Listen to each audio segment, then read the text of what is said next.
Price Lord. இந்த காலை வேளையில் உங்களை சந்திக்கிறது மிகுந்த சந்தோஷம். கர்த்தர் நல்லவர். ஒரு நாளும் நாம் தேவனுடைய ராஜ்யத்தை குறித்து தேவ வசனத்திலிருந்து நம் வார்த்தைகளை பெற்றுக்கொண்டு இருக்கிறோம். இந்த காலை வேளையிலையும் நாம் தியானிக்க போகிறோம். தேவனுடைய ராஜ்யம் முதலாவது நாம் பார்த்தோம்.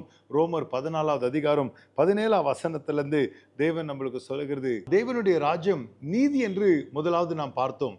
இரண்டாவதாக தேவனுடைய ராஜ்யம் சமாதானம் என்று பார்க்கிறோம். பாருங்க, இந்த உலகம் சமாதானத்துக்காக போர் யுத்தம் பண்ணி கொண்டிருக்குது. சமாதானத்துக்காக பீஸ் ட்ரீட்டி எழுதுறாங்க. சமாதானத்துக்காக கொலைகள் பண்ணி கொண்டிருக்கிறாங்க. யுத்த களத்துல இறங்குறாங்க. அது இல்லைங்க சமாதானம். அதனால சமாதானம் வராது. சமாதானம் எப்படி வரும்? தேவனை பற்றி கொண்டிருக்கிறவன். ஏசாயா அப்படி சொல்லுகிறாரு.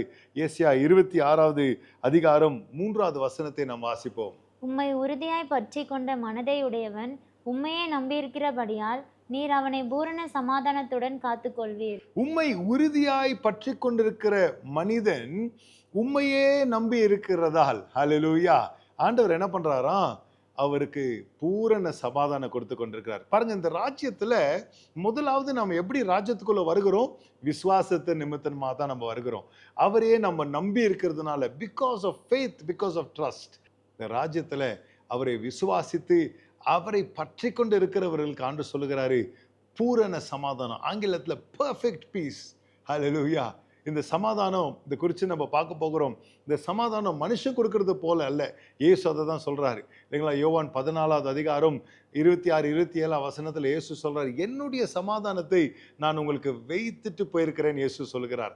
அந்த சமாதானம் நம்மளுடைய மனதுக்கு, நம்மளுடைய ஆத்மாவுக்கு இளைப்பாறுதல் கொண்டு வருகிற தேவ சமாதானம். இந்த ராஜ்யத்தின் சமாதானம் இந்த உலகம் கொடுக்கிற சமாதானத்தை போல அல்லங்க. முன்னொரு வசனத்தை வாசிப்போம். இந்த சமாதானத்தின் காரணத்தை குறித்து வாசிங்க. என்னோட ஏசியா 9வது அதிகாரம் 6வது 7வது வசனத்தை நாம் வாசிப்போம். நமக்கு ஒரு பாலகன் பிறந்தார், நமக்கு ஒரு குமாரன் கொடுக்கப்பட்டார். கர்த்தர்த்துவம் அவர் தோளின் மேல் இருக்கும். அவர் நாமம் அதிசயமானவர், ஆலோசனை கர்த்தா, வல்லமையுள்ள தேவன், நித்திய பிதா, சமாதான பிரபு எனப்படும். தாவீதின் சிங்காசனத்தையும் அவனுடைய ராஜ்யத்தையும் அவர் திறப்படுத்தி அதை இது முதற்கொண்டு என்றென்றைக்கும் நியாயத்தினாலும் நீதியினாலும் நிலைப்படுத்தும்படிக்கு அவருடைய கர்த்தத்துவத்தின் பெருக்கத்துக்கும் அதன் சமாதானத்துக்கும் முடிவில்லை. சேனைகளின் கர்த்தருடைய வைராக்கியம் இதை செய்யும். பாருங்க, கிறிஸ்து இயேசுவை சமாதான பிரபு என்று சொல்லுகிறாரு. அந்த சமாதானம் இருக்கிற இடத்துல என்ன இருக்குங்களா? ராஜ்யம் ஸ்திரப்படும், அங்க நீதி விளங்கும், அங்க நியாயம் காணப்படும். Praise the Lord. சமாதானம், மெய்யான சமாதானம் ஒரு ஃபீலிங் மாத்திரம் இல்லைங்க. மெய்யான சமாதானம் தேவனுடைய நீதியை கொண்டு வரும். மெய்யான சமாதானம், true peace will bring stability. உண்மையான சமாதானம் அந்த காரியங்களை நிலைநிறுத்தும். தாவீதின் ராஜ்யத்தை நிலைநிறுத்தும் என்று சொல்லுகிறார். எந்த காலகட்டத்தில்? இஸ்ரவேல் அப்பதான் ஒரு நல்ல தேசம் ஆகிக்கொண்டு வருகிறது. யுத்தங்களை ஜெயிச்சு கொண்டு இருக்கிறாங்க. பல விதமான எதிரிகள் இஸ்ரவேலுக்கு விரோதமாக இருக்கிறாங்க.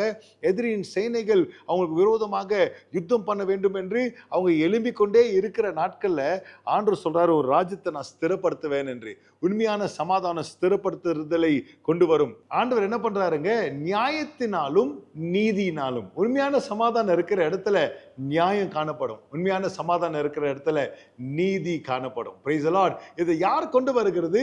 கர்த்தர் இதை செய்கிறார். கர்த்தர் சொல்லுகிறார், என் வைராக்கியம் இதை பேசினது என்று. Hallelujah. My zeal has spoken. இதை நிச்சயமாக தேவன் கொண்டு வர. அப்போ ராஜ்யத்துல என்ன சமாதானம் பார்க்கிறோம்? தேவன் கொடுக்கிற சமாதானம். என்ன மதி சமாதானம்? திடப்படுத்துகிற சமாதானம். என்ன மதி சமாதானம்? நீதியை செய்கிற சமாதானம். என்ன மதி சமாதானங்க? நியாயத்தை விளங்க வைக்கிற சமாதானம். Praise the Lord. இந்த சமாதானம் தேவன் நமக்கு கொடுக்கிறேன்னு சொல்லியிருக்கிறார். இந்த ராஜ்யத்தின் சமாதானம் நமக்குள்ள இருக்கும் போது இந்த ஆசீர்வாதங்களுக்கு பங்காளர்களாக நாமும் மாறுகிறவர்களாக நாம் இருக்கிறோம். அது மாத்திரம் இல்லை, என்னோட நீங்க வாசிக்க பிலிப்பியர் 4வது அதிகாரம் 7வது வசனத்தை நாம் வாசிப்போம். அப்பொழுது எல்லா புத்திக்கும் மேலான தேவ சமாதானம் உங்கள் இருதயங்களையும் உங்கள் சிந்தைகளையும் கிறிஸ்து இயேசுவுக்குள்ளாக காத்துக்கொள்ளும். பாருங்க, தேவ சமாதானம் நம்மளை ஸ்திரப்படுத்தும், நீதியை செய்யும், நியாயத்தை செய்யும். நம்ம சொன்னோம், நம்ம பார்த்தோம் வசனத்திலிருந்து. தேவ சமாதானம் எல்லா புத்திக்கு மேலாக உங்க இருதயங்களையும் உங்களுடைய யோசனைகளையும் உங்களுடைய சிந்தனைகளையும் தேவ சமாதானமே ஒரு பாதுகாப்பா மாறுகிறது. The protection of God's peace. Hallelujah. இந்த ராஜ்யத்துல இந்த சமாதானம் உங்களுக்கு உண்டு இல்லைங்களா? தேவனுடைய ராஜ்யம் புசிப்பும் குடிப்பும் மாத்திரம் அல்ல, அதுல என்ன இருக்குதுங்க?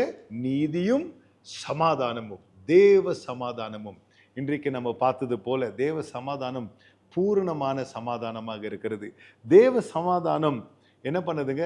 ஸ்திரப்படுத்தும், திடப்படுத்தும், நீதியை விளங்க வைக்கும், நியாயத்தை செய்யும். தேவ சமாதானம் எல்லா புத்திக்கு மேலான தேவ சமாதானம் நம்ம இருதயத்தையும் நம்ம சிந்தனைகளையும் கர்த்தருக்குள்ள காக்கும். இதுதான் தேவ சமாதானம், ராஜ்யத்தின் சமாதானம்.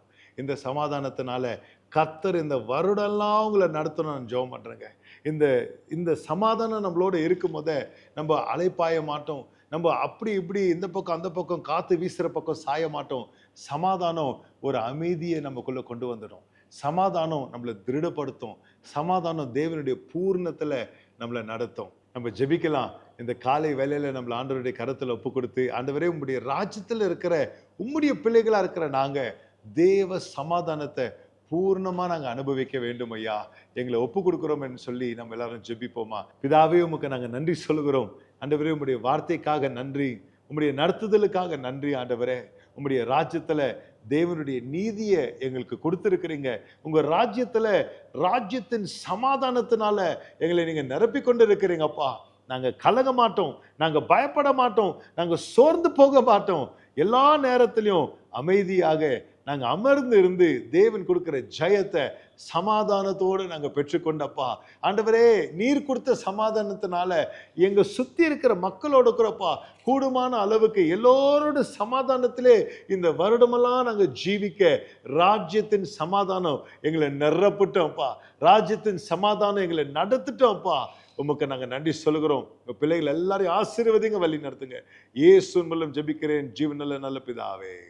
ஆமென், ஆமென். கர்த்தர் உங்களை ஆசீர்வதிப்பாராக. ராஜ்யத்தின் சமாதானம், தேவனுடைய சமாதானம் உங்களோடு இருந்து உங்களை வழி நடத்துவதாக. ஆமென்.